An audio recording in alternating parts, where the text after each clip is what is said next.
2024 లేదా 25లో డిగ్రీ లేదా బీటెక్ చదివారా? సాఫ్ట్వేర్ జాబ్ కోసం ఎదురు చూస్తున్నారా? అయితే కోడ్ జ్ఞాన్ 100 డేస్ కోర్సులో చేరండి, జాబ్ సాధించండి. నమస్కారం, వెల్కమ్ టు సుమన్ టీవీ. నేను మీ యాంకర్ సిరి. ఈఎంఐ ఆప్షన్ త్రూ మనం కార్ కనుక కొనుక్కుని ఈఎంఐ కట్టకుండా మిస్ అవుతే, అలాంటి సందర్భాల్లో మనం రోడ్ మీద ట్రావెల్ అవుతుంటే బ్యాంక్ పర్సన్ వచ్చేసి మేము ఇది సీజ్ చేస్తున్నాము, నడిచి వెళ్ళిపోండి అనే రైట్ అనేది బ్యాంకర్స్కి ఉంటుందా? దీని గురించి చట్టం ఏం చెప్తుంది? అలాంటి ప్రాసెస్లో లీగల్ పరంగా అతని మీద చర్యలు తీసుకోవాలి అంటే ఎలా ఉంటుంది? వీటి గురించి క్లారిటీగా ఇన్ఫర్మేషన్ ఇవ్వడానికి హైకోర్టు అడ్వకేట్ అలగిరి రవీంద్రనాథ్ గారు ఉన్నారు. అడిగి తెలుసుకునే ప్రయత్నం చేద్దాం. నమస్కారం సార్. నమస్తే అండి సిరి గారు. సార్, రీసెంట్గానే నాకు తెలిసిన వాళ్ళకే ఇలాంటిది ఒక ఎక్స్పీరియన్స్ అయింది సార్. వాళ్ళు కార్ తీసుకున్నారు EMI option through and miss అయ్యింది సార్. ఈఎంఐ మిస్ అయింది. సడన్ గా రోడ్ మీద వెళ్తూ ఉంటే బ్యాంక్ రికవరీ ఏజెంట్ వచ్చేసి కార్ని సీజ్ చేసి మీరు వెళ్ళిపోతే ఇది మేము తీసుకెళ్ళిపోతాము అని అనడం జరిగింది. సో అలాంటి సందర్భాల్లో అంటే లీగల్గా అతని మీద యాక్షన్ తీసుకునే రైట్ ఉంటుందంటారా? అండ్ వాళ్ళకి సీజ్ చేసే రైట్ ఉంటుందంటారా? దీని గురించి చట్టం ఏం చెప్తుంది? ముందుగా మిమ్మల్ని అభినందించాలి సిరి గారు. అంటే పబ్లిక్ అవేర్నెస్ కోసం అని చెప్పి మీరు చేస్తున్న వీడియోస్కి రియల్గా మిమ్మల్ని ప్రత్యేకంగా అభినందిస్తున్నాం. Thank you sir. And as well as మీరు ఆ టాపిక్స్ నేను చెప్పగానే దీన్ని యాక్సెప్ట్ చేసి దీని గురించి డీటెయిల్ ఇన్ఫర్మేషన్ ఇవ్వడానికి రెడీ అవుతున్నారు. I'm very thankful to you sir. Same to you Siri గారు. సో ఇక్కడ విషయం ఏంటంటే, ఇది చాలామంది ఫేస్ చేస్తున్న ప్రాబ్లం. చాలామంది ఈరోజు భయపడుతున్నారు. ఒక 2 ఈఎంఐలు అయిపోతే, ఈఎంఐ డిఫాల్ట్ అయితే ఆ కారుని తీసుకొని రోడ్డు మీద జర్నీ చేస్తే ఏ రికవరీ ఏజెంటో లేకపోతే బ్యాంక్ పర్సన్ వచ్చి రోడ్డు మీద ఉన్న ఫలంగా కీ లాక్ తీసుకొని మీరు ఈఎంఐ కట్టలేదు, మేము వెహికల్ సీజ్ చేస్తాం, మీరు బ్యాంక్తో మాట్లాడుకోండి అని చెప్పి చాలామంది, మీరు చెప్పాలంటే మనం ఈ హోటల్స్కి వెళ్ళేసరికి రూడ్గా బిహేవ్ చేసి అబ్యూజ్ లాంగ్వేజ్ తిడుతూ, పక్కన పిల్లలు ఉంటారు, ఫ్యామిలీ ఉంటుంది. ఎగ్జాక్ట్లీ వాళ్ళు పిల్లలతో ఫ్యామిలీ ఏదో పని మీద అర్జెంట్ పని మీద వెళ్తుంటారు. వాళ్ళు చూస్తే కూడా మంచి అంటే ఒక బౌన్సర్స్ లా కనిపించి వాళ్ళని చూస్తే ఎదురుగా మాట్లాడాలంటే కూడా భయపడతారు. ఇంట్లో మీరు అన్నట్టు ఫ్యామిలీ మెంబర్స్ కూడా కార్లో పిల్లలతో వెళ్తుంటాం. ఏదో ఒక 1-2 ఈఎంఐస్ 3 ఈఎంఐస్ 4 ఈఎంఐస్ కట్టకుండా డిఫాల్ట్ అయి ఉండొచ్చు గాక. అటువంటి సందర్భాల్లో ఒక రికవరీ ఏజెంట్ వెహికల్ ని రోడ్డు మీద సీజ్ చేసే అధికారం ఉందా? 100% లేదండి శ్రీ గారు. 100% వెహికల్ ని రోడ్డు మీద సీజ్ చేసే అధికారం ఏ బ్యాంకర్కి కూడా లేదు, ఏ ఎన్బిఎఫ్సి కూడా లేదు. ఎనీ బ్యాంకింగ్ సెగ్మెంట్, అది నేషనల్ బ్యాంకా, ప్రైవేట్ బ్యాంకా, ఎన్బిఎఫ్సియా, ఏదైనా సంబంధించి రోడ్డు మీద ఉన్న పలంగా వెహికల్ ని సీజ్ చేసుకునే అధికారం ఎవరికి లేదు. ఈ వీడియోని వీళ్ళంతమంది షేర్ చేసి చెప్పండి.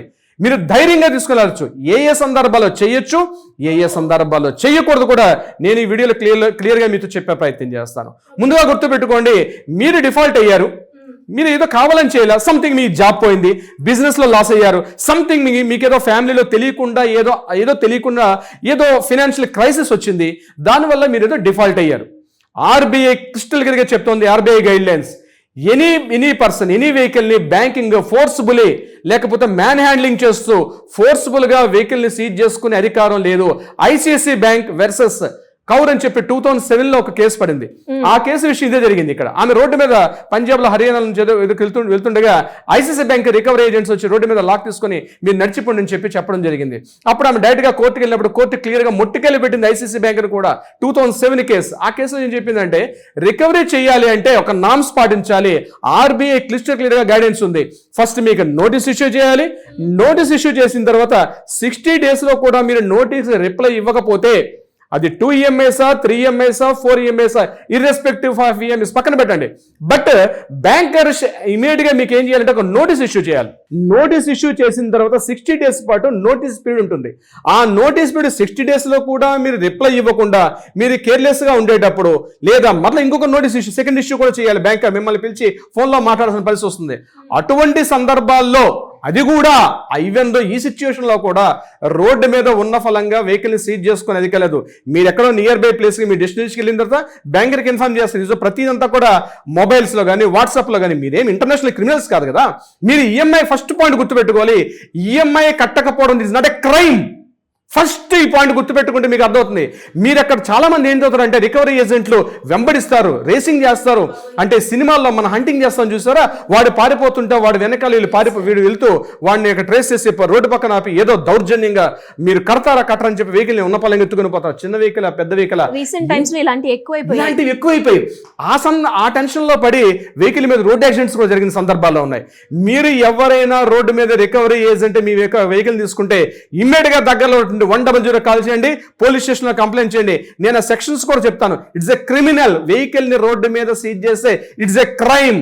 మీ యొక్క ఆర్టికల్ 21 మీకు జీవించే హక్కు, మీరు స్వేచ్ఛగా మీరు సొసైటీలో తిరిగే హక్కు మీకుంది. మీరు ఈఎంఐ కట్టకపోతుంది అంటే క్రైమ్. ఇట్స్ జస్ట్ ఓన్లీ ఒక సివిక్ ప్రాబ్లం. అది ఒక సివిక్ ప్రాబ్లం. దానికి బ్యాంకర్ కూర్చుని మాట్లాడుకోవాలి. లీగల్ ప్రొసీడింగ్స్ ఉన్నాయి. మీ ఇల్లు ఉంది, మీ ఆఫీస్ ఉంది. అవి కూడా రికవరీ ఏజెంట్స్ ఏ టైంలో వెళ్ళాలి, ఏ టైంలో వెళ్ళకూడదని చెప్పి కూడా ఒక రకమైనటువంటి గైడ్ లైన్స్ ఉంది. క్రిస్టల్ క్లియర్గా ఉన్నా. మీకుతో బిజీగా మాట్లాడకూడదు, ఇంత పొలైట్ మేనర్ మాట్లాడాలి. మీకు లెటర్ హానర్ చేయాలి. లెటర్ హానర్ చేసి అంతేగాని మీరు ఇల్లు తెలిసి అక్కడ పారిపోవట్లేదుగా, మీ అసెట్స్ ప్రాపర్టీస్ విడిచిపెట్టి మీరు పారిపోవట్లేదుగా. ఎందుకని మీరు రోడ్డు మీద సీజ్ చేస్తారు? సో అటువంటి అధికారం ఏ సీజర్ కూడా లేదు. వాళ్ళు యాక్చువల్గా డైరెక్ట్గా కొన్ని చోట్ల కొన్ని బ్యాంక్స్ ఏం చేస్తాయంటే డైరెక్ట్గా బ్యాంకర్ కాకుండా ఇది ఒక ప్రైవేట్ ఆర్గనైజేషన్ హ్యాండ్ అవుట్ చేస్తారు. అదొక సర్వీస్ ఆర్గనైజేషన్ ఉంటుంది. అంటే వాళ్ళు బయట వాళ్ళకి ఎండర్స్ చేస్తారు. సో ఈవెన్ దో వాళ్ళకైనా సరే డైరెక్ట్గా బ్యాంక్ ఏదో మేనేజర్ ఫోన్లో అక్కడ కొంతమంది ఏం చేస్తారంటే సీజ్ చేయగానే బ్యాంక్ మేనేజర్తో మాట్లాడుకోవడం మాకు సంబంధం లేదు, బ్యాంక్ మేనేజర్ చెప్తే విడిచిపెడతా ఉంటాడు. ఆ బ్యాంక్ మేనేజర్ ఎవడో తెలియదు, రికవరీ ఏజెంట్. వాడి ఫేస్ ఎవడో మీకు తెలియదు. అలా ఫోన్లో మాట్లాడి ఇవ్వడం కానీ లేకపోతే ఉన్న ఫలంగా తీసుకెళ్ళడం కానీ అది ఏ ప్రాంతమైనా, మీరు ఏపీ తెలంగాణ రాష్ట్రాలు చెందినవారే కాదు, భారతదేశ వ్యాప్తంగా ఒకటి ఆర్బీఐ గైడ్లైన్స్ ఉంటుంది. మీరు ఎక్కడ వారైనా సరే ఫోన్లో మాట్లాడి మా మేనేజర్ ఆయన అక్కడ సీజ్ చేసి ఇచ్చేసి ఇప్పుడు అమౌంట్ కట్టు అంటే ఇప్పుడు ఎవరు అమౌంట్ కట్టలేరు. It's highly impossible. ఇప్పుడు ఈఎంఐస్ కట్టండి, ఇగో నేను మీకు క్యూఆర్ కోడ్ చూపిస్తాను, లేకపోతే మీరు ఫోన్లో ఇమీడియట్గా ఆన్లైన్ కట్టిన తర్వాత నేను వెహికల్ రిలీజ్ చేస్తానని చెప్పి వాడు అక్కడనే వాడు టెస్ట్ వేసుకుని కూర్చుంటాడు. అటువంటి సిచ్యువేషన్స్ ఈ ఆర్బీఐ క్లియర్గా చెప్తోంది. అలాంటి సిచ్యువేషన్స్ లేవు. నోటీస్ ఇవ్వాలి, లేకపోతే మీరు బ్యాంకులో మాట్లాడాలి. ఎవరైనా మిమ్మల్ని అట్లా హెరాస్మెంట్ చేస్తే నియర్ బై పోలీస్ స్టేషన్కి వెళ్ళండి, 100 కాల్ చేయండి. సెక్షన్స్ అన్ని కూడా నేను చెప్తాను. BNS 352, BNS 322, BNS 323 criminal intimidations. వీటి మీద సివియర్ అటాక్స్ ఉంటాయి. వెహికల్ అది ఏదో 2 వీలర్ ఆర్ 4 వీలర్. ఇక్కడ మళ్ళీ డౌట్, కారు చెప్పారంటే మళ్ళీ 2 వీలర్స్ అనుకుంటారు. ఇది 2 వీలర్స్ అయినా 4 వీలర్స్ అయినా డొమెస్టిక్ వెహికల్స్ అయినా కమర్షియల్ వెహికల్స్ అయినా ఎనీ వెహికల్కి వర్తిస్తుంది ఆర్బీఐ గైడ్లైన్స్ ఉంది. ఉన్న ఫలంగా రోడ్డు మీద సీజ్ చేసే అధికారం లేదు. అది ఎవరికై ఉంది అంటే ఓన్లీ పోలీసులు కూడా ఉంది. అది కూడా మీరు రోడ్ యాక్సిడెంట్ చేసేసో లేకపోతే మీరు ఏదైనా మాదక ద్రవ్యాలు డ్రగ్స్ అటువంటి ఏదైనా ఇన్ఫర్మేషన్ పోలీసుల దగ్గర ఉండి మీరేదో థ్రెట్ చేసి మీరు క్రైమ్ చేసుకుంటూ పారిపోతుంటే అటువంటి సందర్భాల్లో మాత్రమే వెహికల్ సీజ్ చేయగలరు తప్పించి కేవలం ఈఎంఐ డిఫాల్ట్ అయ్యారని చెప్పి మీ వెహికల్ ని సీజ్ చేసే అధికారం మాత్రం ఎట్టి పరిస్థితుల్లో ఏ బ్యాంకుకు కూడా లేదు. శ్రీ గారు, రీసెంట్ టైమ్స్ లో ఇలాంటి విపరీతంగా పెరిగిపోయి పక్కన ఫ్యామిలీ ఉంటారు, పిల్లలు ఉంటారు. అసలు ఏంటి ఇలా కూడా ఉంటుందా, వాళ్ళకి ఎలా రియాక్ట్ అవ్వాలో కూడా తెలియదు. సో మీరు అన్నట్టుగానే చట్టాలు ఉన్నాయి, చట్టాలు ప్రొటెక్ట్ చేస్తాయి అనేది చాలా క్లారిటీగా ఇచ్చారు. ఇంకా ఎవరికైనా కూడా ఇలాంటి డౌట్స్ ఉంటే ఏ రకంగా మిమ్మల్ని అప్రోచ్ చేయ ఛాన్స్? ఇమ్మీడియట్ గా ఇటువంటి ప్రాబ్లమ్స్, బ్యాంకర్స్ ప్రాబ్లమ్ కానీ సివిల్ ప్రాబ్లమ్స్ కానీ లేదా ఎటువంటి ఫ్యామిలీ ప్రాబ్లమ్స్ కానీ మీరు ఫేస్ చేస్తుంటే కింద చూడుతుంటే ఏమైనా కాంటాక్ట్ చేయండి. లీగల్ టీమ్ మీకు అప్పుడు అందుబాటులో ఉంటారు. మీకు కావాల్సిన సలహా సంప్రదింపులు ఇచ్చే ప్రయత్నం చేస్తారు.